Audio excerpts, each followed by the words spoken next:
Rafi, c'est un décès de trop, mais simplement nous espérons que Rafi ne soit pas un décès inutile une fois de plus sur cette route nationale. Donc en honneur de Rafi, nous allons bien belle s'il vous plaît, parce que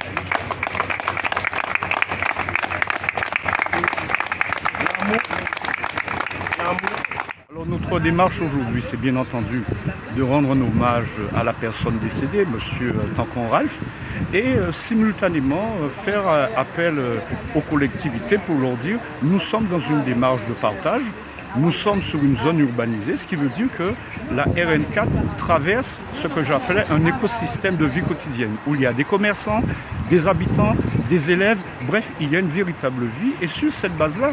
le code de la route lui-même le dit, en zone urbanisée, il y a un certain nombre de contraintes à respecter, en particulier l'éclairage et le passage piéton, éléments que nous n'avons pas sur le site et nous sommes persuadés qu'à terme, et nous l'avons déjà vécu, nous aurons encore des accidents, en particulier des accidents tragiques.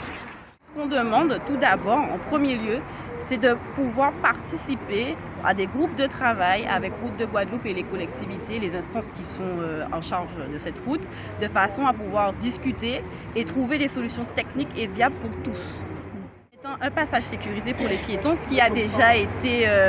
dit par Route de Guadeloupe, ils se sont déjà engagés à le faire, mais également trouver une solution pour les riverains qui ont besoin de tourner à gauche,